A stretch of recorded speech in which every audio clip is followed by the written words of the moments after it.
हरिओम, ओम आनंद ma'am, Om Shanti ma'am, ओम ज्ञान ma'am, आप सभी दर्शकों का हमारे चैनल पर स्वागत है। आज हम लोग बीएड थर्ड सेमेस्टर के अंतर्गत मूल सुधारवादी नारीवाद के अंतर्गत लिंग अर्थात स्त्री पुरुष के भेदभाव से संबंधित समस्याओं को दूर करने संबंधी विचारों पर बात करेंगे। अगर हम बात करें मूल सुधारवादी नारीवाद का तात्पर्य यह होता है कि महिलाओं के विकास में जो मुख्य समस्याएं आ रही हैं उसे दूर करते हुए उनके विकास के लिए स्वस्थ विचारधारा, स्वस्थ व्यवहार इत्यादि का निर्माण करना ही मूल सुधारवादी नारीवाद कहलाता है। मूल सुधारवादी नारीवाद मुख्य रूप से अगर संक्षेप में कहा जाए तो महिलाओं की समस्या को घटाइए, महिलाओं की बाधाओं को कम कीजिए और उनके विकास का अवसर प्रदान कीजिए, उसे ही क्या कहते हैं, मूल सुधारवादी नारीवाद। इसके विषय में व्यापक रूप से चर्चा हम लोग इसके पहले वाले वीडियो के अंतर्गत कर चुके हैं।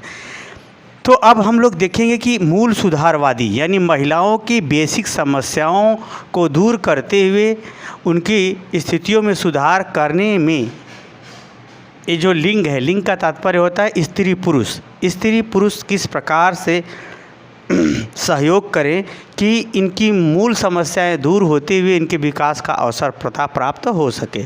तो अब जैसे हम बात करें लिंग की बात, तो स्त्री और पुरुष वास्तव में समाज में स्त्री पुरुष ही होते हैं, परंतु अगर किसी की मात्रा अधिक या किसी की कम हो तो निश्चित रूप से समाज में किसी न किसी प्रकार की बाधा या विकार देखने को मिलता है। तो अब हम लोग कौन कौन सी गतिविधियों के अंतर्गत सुधार करें ताकि महिलाओं की मुख्य समस्याएं, महिलाओं की बेसिक समस्याएं, मूलभूत समस्याएं समाप्त हों, घट जाएं और उनको विकास का अवसर प्राप्त हो। लिंग के संबंध में स्त्री पुरुष के आधार पर हम इसकी चर्चा करेंगे क्योंकि यही टॉपिक का मुख्य केंद्र बिंदु है। आगे चलते अगर हम लिंगानुपात की बात करें, लिंगानुपात का तात्पर्य होता है कि 1000 पुरुषों के पीछे कितनी महिलाएं हैं, उसी को कहते हैं लिंगानुपात। वास्तव में वर्तमान 2011 के अनुसार भारत का लिंगानुपात 940 है, यानी 1000 पुरुषों के पीछे जहां 1000 महिला होनी चाहिए वहां पर 1000 पुरुषों के पीछे मात्र 940 महिलाएं हैं। होता क्या है कि जब लिंगानुपात कम होता है, यानी 1000 पुरुषों की तुलना में महिलाओं की संख्या अगर कम होती है तो अनेक प्रकार की समस्याएं देखने को मिलती हैं। सेवा से लेकर के, परिवार से लेकर के, समाज से लेकर के, मनोवैज्ञानिक इत्यादि अपराधों से लेकर के अनेक प्रकार की समस्याएं देखने को मिलती है। इसलिए अगर हम चाहते हैं कि महिलाओं के बेसिक समस्याएं दूर हों तो इसके लिए आवश्यक है कि पुरुष वर्ग महिलाओं के लिंगानुपात को बढ़ावा दे, यानी महिलाओं की हत्या न करे, उनकी भ्रूण हत्या न करे, बल्कि उनको जन्म देने में अपना समान सहभागिता पुरुषों की समान या लड़कों के समान ही देनी चाहिए। अगर हम बात करें भारत के राज्यों में तो हरियाणा राज्य का लिंगानुपात सबसे कम है, 877 है, और जबकि केरल का लिंगानुपात क्या है, 1084 है। अगर हम बात करें केरल में तो केरल में महिलाओं और पुरुषों के प्रति एक स्वस्थ दृष्टिकोण देखने को मिलता है, और वहीं अगर हम हरियाणा की बात करें तो यहाँ पर महिलाओं के प्रति अनेक ढंग का अपराध और अनेक ढंग की समस्याएं या अनेक ढंग का मनोवैज्ञानिक व्यवहार देखने को मिलता है। कुल मिला के अगर हम ये देखें कि अगर लिंगानुपात सही है तो निश्चित रूप से पारिवारिक स्तर पर, सामाजिक स्तर पर और लोकतांत्रिक निर्माण या लोकतांत्रिक सरकार के गठन के स्तर पर भी समान भूमिका, समान अधिकार, समान भाव, समान रूप से एक दूसरे के सहयोग की प्रवृत्तियाँ देखने को मिलती हैं। अगर ऐसा नहीं है तो निश्चित रूप से महिलाओं के प्रति अनेक समस्याएं होती है। अगर उसी तरह से हम राज्यों की, केंद्र शासित राज्यों की बात करें तो दादर नागर हवेली का लिंगानुपात सबसे कम 775, यानी 1000 पुरुषों के पीछे 775 महिलाएं हैं। जबकि अगर हम पुदुचेरी की बात करें तो यहाँ पर लिंगानुपात केंद्र शासित प्रदेशों में सर्वाधिक है, जो 2011 की जनगणना के अनुसार 1038 है। तो यहाँ पर स्थिति दूसरी है। वास्तव में जहाँ सभ्य समाज है, जहाँ पर उच्च समाज है, जहाँ पर व्यवस्थित समाज है, वहाँ पर लिंगानुपात बहुत अच्छा पाया जाता है। वहाँ पर एक समान विचारधारा, समान रूप से सम्मान, स्वाभिमान, समान रूप से एक भावात्मक आदर सम्मान इत्यादि भी देखने को मिलता है। इसलिए अगर आप चाहते हैं कि महिलाओं की मूलभूत जो समस्याएं दूर हों तो इसके लिए हर सभ्य पुरुष, हर शिक्षित पुरुष को ये चाहिए कि वह लड़के लड़कियों में समान रूप से भावना रखते हुए समान व्यवहार करे और सामाजिक रूप से, व्यक्तिगत रूप से करे। तो जो है उनके जो महिलाओं के प्रति जो गलत दृष्टिकोण है वह धीरे धीरे समाप्त हो जाएगा, या महिलाओं के प्रति जो अनैतिक प्रवृत्तियाँ या मानसिक रूप से जो संवेगों की उत्पत्ति हो समाप्त होगी। तो हमको ये ध्यान देना है कि लिंगानुपात में वृद्धि करना है, क्योंकि अभी भारत का राज्यों का तो अपना अलग अलग, जैसे केरल ही बहुत ज़्यादा विकास किया हुआ है, पुदुचेरी भी बहुत ज़्यादा विकास की स्थिति में, जहाँ पर स्थिति कम है वहाँ पर दूसरी समस्या है। तो हमको लिंगानुपात भारत का बढ़ाना है, क्योंकि सभी राज्यों का मिला करके भारत में अगर लिंगानुपात देखा जाए तो 940 है। तो 940 से अगर बढ़ के 1000 पुरुषों के पीछे जब 1000 महिलाएं हो जाएंगी तब जो है हमारा लिंगानुपात अच्छा होगा। तो ये एक सभ्य समाज, स्वस्थ समाज, सहभागी समाज, स्वस्थ दृष्टिकोणों वाला समाज निर्मित होगा, जो एक महिलाओं के प्रति मनोवैज्ञानिक समस्याओं को जो उत्पन्न हो रही हैं उसे दूर करने में सहयोग भी मिलेगा और उनको विकास का अवसर भी मिलेगा। अगर हम दूसरी बात करें शिक्षा का तात्पर्य आप लोग बहुत जगह पढ़े होंगे, गांधी जी की विचारधारा, विवेकानंद जी की विचारधारा, पाश्चात्य दार्शनिकों की विचारधारा, लेकिन आज हम शिक्षा को अपने ढंग से बताने का प्रयास करेंगे। शिक्षा का अर्थ होता है सीखना, कुछ भी अच्छा जो सीखे हो वह शिक्षा है। शिक्षा का अर्थ होता है शांति, शांति का तात्पर्य होता है जो सत्य हो और जो न्याय हो, युक्त हो, जो सही कर्म कर रहा है उसी जगह शांति होती। सही कर्म, सही सत्य और सही न्याय हो तो शांति मिलेगी। और समझ, हर परिस्थिति का समझ, क्या सही है, क्या गलत है, क्या उचित है, क्या अनुचित है, क्या हमारा है, क्या पराया है, क्या मेरा अधिकार है, क्या दूसरे का अधिकार, ये सब बातों को समझना, जानना। यानी शिक्षा का तात्पर्य होता है सीखना, अच्छी चीज़ों को सीखना, न्याय, सत्य और कर्तव्य को करना, न्याय सत्य पर चलते हुए कर्तव्य को करना और हर बातों की समझ रखना, क्या है शिक्षा। यानी शिक्षा का तात्पर्य सीखना, शांति और समझ। जो आदमी स्वयं से अपने योग्य हो जाता है इस सब चीज़ को जांचने परखने समझने के लिए, वास्तव में वही शिक्षित है। साक्षरता बहुत खतरनाक होती है, क्योंकि साक्षरता में सीखना, शांति और समझ ये तीनों प्रवृत्तियाँ बहुत कम होती हैं। शिक्षा में सीखना, शांति और समझ बहुत अधिक होती है। तो वही आदमी शिक्षित है या शिक्षा प्राप्त किया है जिसके अंदर अच्छाई को सीखने की ललक है, जानने की इच्छा है, जानने का प्रयास करता है, जानता भी है, और साथ ही वह शांति प्रिय है, यानी सत्य, न्याय और सही कर्म को भी के अनुसार चलता है, और वह सभी चीज़ों, अच्छे बुरे, गलत, सही, उचित, अनुचित की समझ भी रखता है, तो वो आदमी शिक्षित है। भारत में अगर हम साक्षरता की बात करें, साक्षरता क्या होती है? 7+ आयु, यानी 7 वर्ष से अधिक आयु वाले लोगों द्वारा अपने नाम को पढ़ना, लिखना, बोलना या भाषा को समझना इत्यादि आता है, भाषा को लिखना इत्यादि आता है, तो उसे हम सामान्य रूप से क्या कहा जाता है? शिक्षित कहा जाता है। भारत सरकार ने शिक्षा साक्षरता के अंतर्गत कोई व्यक्ति अपना नाम लिख लेता है और उसे पढ़ लेता है और अपनी भाषा के अक्षरों को पहचान लेता है तो उसे साक्षर मान लेती है। लेकिन यहाँ साक्षरता की अगर हम बात करें तो भारत में 2011 के अनुसार साक्षरता दर 74.04% है। उसमें पुरुष जो है 82.14% शिक्षित हैं, जबकि महिलाएं 65.4% शिक्षित हैं। तो जब तक इन साक्षरता दर में अंतर होगा तो महिलाओं के प्रति जो मूल समस्याएं हैं महिलाओं में उसे दूर नहीं किया जा सकता है।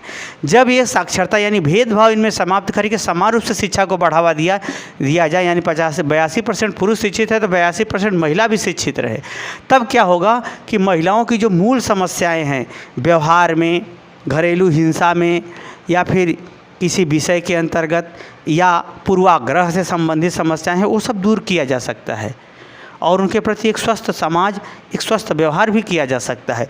जब तक एक साक्षरता में अंतर रहेगा तब तक ये समस्याएं देखने को मिलेगी। अर्थात अगर हम शिक्षा के माध्यम से सीखना, समझ और सीखना, शांति और समझ पुरुषों में भी और स्त्रियों में भी अगर हम विकसित करने में सफल होते हैं, तब हमारा ये जो साक्षरता दर में अंतर है मेल फीमेल में, वो कम होगा।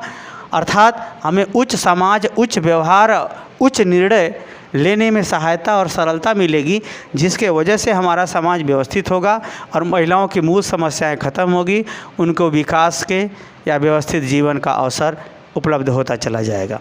भारत में अगर देखा जाए 2022 के अनुमान किया गया कि लगभग भारत की साक्षरता दर 77.7% के लगभग पहुंच चुकी है। परंतु अगर हम बात करें महिलाओं पुरुष के अंतर की बात, तो अभी अंतर में विशेष कोई ज़्यादा कमी नहीं आई है। अर्थात अगर आप चाहते हैं कि महिलाओं की मुख्य समस्याएं दूर हों और महिलाओं के प्रति स्वस्थ विचारधारा का निर्माण हो, तो पुरुष वर्ग और महिला वर्ग के अंदर स्वस्थ शिक्षा का विकास किया जाना चाहिए। अर्थात स्वस्थ शिक्षा, स्वस्थ समाज, स्वस्थ व्यवहार, स्वस्थ चिंतन और स्वस्थ गतिविधि को जन्म देती है, जिसके फलस्वरूप एक सभ्य समाज, एक उन्नत समाज का जन्म होता है। इसीलिए महिलाओं को भी पुरुषों के समान ये सब अवसर उपलब्ध कराया जाए, तो जिससे उनके प्रति स्वस्थ विचारधारा का जन्म हो सके। अनेक प्रकार की, यही जान लीजिए, जैसे नहीं होता है कि गुरु एक ऐसा चीज़ होता है जो सारे उन्नति और प्रगति का बीज रोपण करता है, और चाहे वो माँ बाप के रूप में बीजारोपण करे, और चाहे वो गुरु के रूप में बीजारोपण करे, या चाहे वो भगवान के रूप में बीजारोपण करे। गुरु हमेशा गुरुता, व्यापकता और गुण को ही देता है, उसी को गुरु कहते हैं। उसी तरह से शिक्षा आपको हर तरह से सब कुछ देती ही है।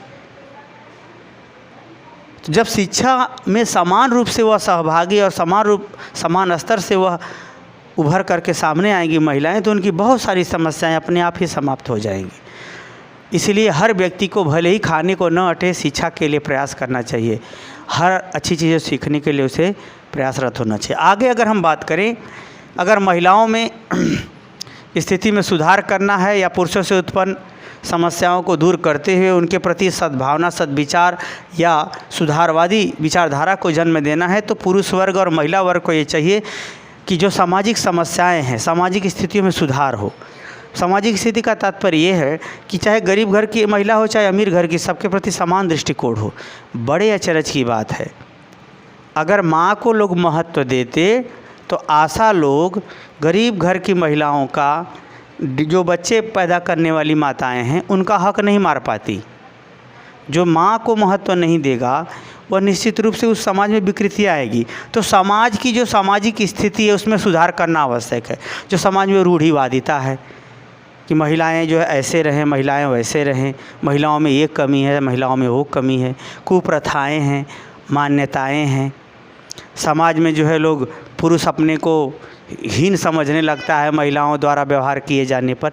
अनेक प्रकार की सामाजिक स्थिति है, मान्यता है, कुविचार है, कुधारणा है, कुप्रथा है। वो सबको जैसे जैसे समाप्त पुरुष वर्ग यानी अच्छे पुरुष वर्ग और महिला वर्ग द्वारा जैसे जैसे होता जाएगा, वैसे वैसे उनकी मूल समस्याएं समाप्त होंगी, कम होंगी, दूर होंगी और उनको विकास का अवसर मिलेगा। तो इसके माध्यम से भी हम लिंगीय भेदभाव को समाप्त करते हुए, उनके सामाजिक स्थिति में सुधार करते हुए महिलाओं के प्रति स्वस्थ विचारधारा का निर्माण कर सकते हैं। अगला बात करें इलेक्ट्रॉनिक मीडिया। इलेक्ट्रॉनिक मीडिया बड़ी विचित्र मीडिया है। यह मीडिया प्रिंट मीडिया एक होती है, एक इलेक्ट्रॉनिक मीडिया। प्रिंट मीडिया जो छापती होती है, जो कापी सापी अखबार उसको प्रिंट मीडिया बोलते हैं। इलेक्ट्रॉनिक मीडिया में जो न्यूज़ चैनल हैं, जो उपकरणों के माध्यम से हम लोग को समाचार या किसी स्थान के विषय में जानकारी। इलेक्ट्रॉनिक मीडिया ने क्या किया, इलेक्ट्रॉनिक मीडिया से जुड़े हुए लोगों ने धन कमाने के चक्कर में महिलाओं के प्रति बहुत गंदी विचार, बहुत गंदी मानसिकता, बहुत गंदे गतिविधियों को बहुत ज़्यादा सिखा दिया। और जिसके वजह से क्या हुआ कि शिक्षा तो बढ़ी, लेकिन महिलाओं के प्रति दुर्भावना बहुत ज़्यादा बढ़ गई। और दूसरी बड़ी समस्या ये है कि जो महिलाएं इन सब क्षेत्रों में रहीं, वह भी मनोवैज्ञानिक प्रदूषण फैला करके अपनी पॉपुलैरिटी या अपने ही को सर्वश्रेष्ठ सिद्ध करने पे लगी रही। स्थिति ये है कि बड़े इलेक्ट्रॉनिक मीडिया से जुड़े हुए लोग या बड़े घराने के लोग जो गलत कार्य करके अपने आप को अच्छा समझते हैं या गलत धारणा फैला करके अपने आप को अच्छा समझते हैं, वही धारणा मध्यम वर्ग और गरीब घर की महिलाओं के लिए इतनी भारी समस्या उत्पन्न कर देता है, इतनी भारी समस्या सम्मान के साथ जीने में उत्पन्न कर देता है कि उनको अपने रोजी रोटी के में भी शोषण का शिकार होना पड़ता है। शोषण का शिकार होना पड़ता है। तो यह जो इलेक्ट्रॉनिक मीडिया है, जो गंदे चित्र, गंदे फिल्म, गंदी भाषा और गंदे गाना इत्यादि के माध्यम से जो प्रदूषण फैला रही है, उस पर रोक लगना चाहिए, उस पर रोक लगना चाहिए, ताकि महिलाओं के प्रति स्वस्थ विचारधारा का जन्म हो सके, ताकि उनकी मूल समस्याएं दूर होते हुए उनके प्रति एक स्वस्थ समाज, एक स्वस्थ विचारधारा, एक स्वस्थ व्यवहार हो सके। तो इसके लिए भी आवश्यक है कि इलेक्ट्रॉनिक मीडिया पर नियंत्रण गलत व्यवहारों को ध्यान में रखते हुए लगाया जाना चाहिए, ताकि महिलाओं के प्रति एक स्वस्थ विचारधारा। फिल्मों में देखिए, धारावाहिकों में देखो, महिलाओं के लिए अश्लीलता ज़्यादा देर तक दिखाई जाती है। और यही कारण है कि ओछे संस्कार वाले या कम पढ़े लिखे लोग, मध्यम वर्ग, निम्न वर्ग लोगों में ये बड़ी भयानक समस्या उत्पन्न हो जाती है। यही कारण है कि सरकारी और प्राइवेट स्तर पर नौकरियों में शोषण अप्रत्यक्ष रूप से बहुत अधिक होता जा रहा है, बढ़ता जा रहा है। तो ये सब रोक लगाना चाहिए। इलेक्ट्रॉनिक मीडिया के गंदे व्यवहार, चलचित्र, भाषा, संगीत इत्यादि पर रोक लगाना चाहिए। अगला है आर्थिक अधिकारों में सुधार। अगर हम लैंगिक भेदभाव को समाप्त करें या कम करते हुए महिलाओं को आर्थिक रूप से अधिकार दें। महिलाओं को लक्ष्मी जरूर कहा जाता है, लेकिन सारी प्रॉपर्टी पिता के नाम है, माँ का उसमें स्थान ही नहीं है। अगर है भी तो उतना प्रभाव में नहीं है। दूसरी बात, अगर हम बात करें सुरक्षा की, तो महिलाओं का सामाजिक जीवन, वैवाहिक जीवन में भी बड़ी भारी समस्याएं देखने की मिलती है आर्थिक दृष्टिकोणों से। पुरुष नौकरी पाए तो महिला छोड़ सकती है, तो उसका दूसरा ब्याह हो जाएगा, तब समाज नहीं पूछने जाता कि अब उसका जीवन कैसे बीतेगा, तुम पैसा भरो जीवन भर उसके लिए, ऐसा कुछ नहीं है। यानी कुल मिलाकर उनका आर्थिक और वैवाहिक जीवन, सामाजिक जीवन को आर्थिक अधिकार देते हुए सुरक्षा प्रदान करना चाहिए, न कि महिलाओं को मात्र एक सहयोगी या उपभोग के दृष्टिकोण से देखा जाना चाहिए। तो आर्थिक अधिकार और सुरक्षा अगर उनके वैवाहिक जीवन या संबंधात्मक जीवन में अगर प्रदान किया जाए, तो अब जैसे पुरुष अधिक नशा करता है तो महिलाओं के खाते में सैलरी जाए, महिला नशा अधिक करती है तो पुरुष के खाते में सब सैलरी आ जाए। लेकिन यहाँ सरकार गलत व्यवहार पर कोई आर्थिक रूप से कंट्रोल ही नहीं करती। यही कारण है कि समस्याएं बढ़ती जा रही हैं। अगर आर्थिक अधिकार समस्याओं और आवश्यकताओं को देखते हुए सरकार बढ़ा दे और गलत व्यवहारों पर नियंत्रण करते हुए कुछ अधिकारों को छीन ले, तो ऐसी परिस्थिति में क्या होगा, एक स्वस्थ संदेश, एक स्वस्थ नियम, एक स्वस्थ व्यवहार को बढ़ावा देने में काम करेगा। तो स्थिति यह है कि आर्थिक अधिकारों में अगर बढ़ावा दिया जाए और उनको खास तौर से वैवाहिक जीवन सुरक्षित और आर्थिक जीवन से भी उनको सुरक्षा प्रदान किया जाए, तो महिलाओं की मूल समस्याओं को घटाते हुए उनके प्रति स्वस्थ विचारधारा स्त्री पुरुषों में विकसित की जा सकती है या किया जा सकता है। अगला है आत्मनियंत्रण एवं संयम। आत्मनियंत्रण ये भी गजब का है। आत्मनियंत्रण, जैसे हम अगर बात करें, जैसे जो ये अवस्था होती है किशोरावस्था, जिसको आधी संघर्ष और तूफान की अवस्था कहते हैं, तो ये अवस्था के अंतर्गत संवेग काफ़ी अनियंत्रित होते हैं। संवेगों को अनियंत्रित करने वाली बहुत सारी फिल्में, बहुत सारी बातें, बहुत सारी मीडिया और बहुत सारी विचारधारा, अब बहुत सारे प्रक्रियाएं देखने को मिल रही हैं। तो जब जिसकी भावना ही नियंत्रित नहीं है, जिसके अंदर अच्छे संवेगों के विकास के लिए शिक्षा ही नहीं दी जा रही है, तो वह व्यक्ति अवसर मिलने पर क्या कर डाले, क्या न कर डाले, यह कहना बड़ा कठिन हो जाता है। तो पुरुषों के अंदर आत्मनियंत्रण हेतु या संयम हेतु अच्छे संवेगों का विकास, लड़कियों में भी अच्छे संवेगों का विकास, अच्छे रंग रूप भावनाओं का विकास करने पर शैक्षिक रूप से, सामाजिक रूप से, सांस्कृतिक कार्यक्रमों के माध्यम से, फिल्म इंडस्ट्रीज़ के माध्यम से किया जाना चाहिए। अगर हम बात करें, आज तक मैंने यही रहा, मैंने एक फैशन के नाम पर एक प्रश्न किया कि फैशन यदि अच्छा है तो ये बताया जाए कि गंदी महिलाएं, गंदे पुरुष अंग प्रदर्शन में क्या दिखाते हैं। आज तक किसी ने उत्तर नहीं दिया। सबको फैशन पसंद है, लेकिन अच्छाई बुराई का कुछ पता ही नहीं। तो कुल मिला के हम ये कहना चाहते हैं कि आत्मनियंत्रण यानी गंदे संवेगों का नियंत्रण, अच्छे संवेगों को बढ़ावा देने संबंधी गतिविधियों को बढ़ावा दिया जाए, तो स्त्री पुरुष में भेदभाव को कम करते हुए महिलाओं की बहुत सारी बेसिक समस्याओं या दुर्भावनाओं, उनके प्रति बढ़ती हुई दुर्भावनाओं को कम करते हुए उनके हम विकास का अवसर प्रदान कर सकते हैं। आगे हम बात करें संवैधानिक अधिकार एवं कानून। संवैधानिक अधिकार एवं कानून की अगर हम बात करें तो महिलाओं को भी संविधान में जितनी न्याय व्यवस्था की गई है, चाहे उनके अपराध के संदर्भ में, चाहे न्याय के संदर्भ में, चाहे वो किसी समस्या के संदर्भ में, वो अभी भी कम है। वह अधिकार या कानून और उसमें बनने चाहिए। उनको राजनीतिक रूप से नेतृत्व के संदर्भ में अधिकार मिलना चाहिए।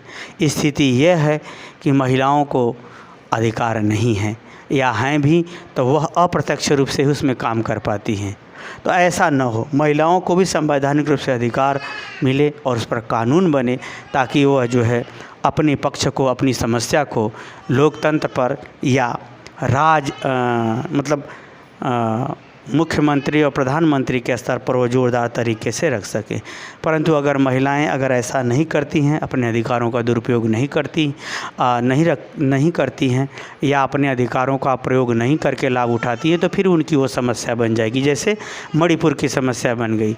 महिला सांसदों ने जितना महिला सांसदों को बोलना चाहिए था, चाहे वो पक्ष में हो चाहे विपक्ष में हो, वो सब राजनीति करने में लग गए। उनको पैसा प्रिय था, महिलाओं का सम्मान नहीं। तो जब अगर ऐसी महिलाएं स्वयं ही अपने से अपना ही नाश करेंगी, तब तो फिर महिलाओं की मूल समस्याएं दूर होते हुए आप नारीवाद क्या स्थापित करेंगे। परंतु यदि आप स्वस्थ विचारधारा को बढ़ावा देते हैं, तो महिलाओं को संवैधानिक रूप से, राजनीतिक रूप से, न्यायिक रूप से उन अधिकारों को बढ़ावा देना चाहिए, उनमें उनकी सहभागिता को बढ़ाना चाहिए, ताकि वह अपने अधिकार और कर्तव्य और सम्मान के लिए स्वस्थ ढंग से पुरुषों के समान संवैधानिक रूप से, सामाजिक रूप से, राजनीतिक रूप से, न्यायिक रूप से लड़ सकें और कानून का निर्माण करते हुए एक समाज को स्वस्थ दिशा की ओर ले जा सकें, ताकि महिलाओं के प्रति एक स्वस्थ विचारधारा का निर्माण स्त्री पुरुष में भेदभाव किए बिना बन सके। तो मैंने इस वीडियो के अंतर्गत जो मुख्य बातें थी, उसको मैंने लैंगिक विभेद को कम करते हुए, महिलाओं के प्रति स्वस्थ विचारधारा का निर्माण करते हुए एक नारीवाद का, यानी नारियों के प्रति स्वस्थ विचारधारा के निर्माण पर मैंने बल दिया है। मुझे उम्मीद है कि मेरे द्वारा समझाया हुआ बात आप समझ गए होंगे। समझ गए हैं तो कमेंट बॉक्स में ज़रूर बताइए। साथ ही मेरे चैनल को लाइक, शेयर, सब्सक्राइब भी कीजिए। हरिओम।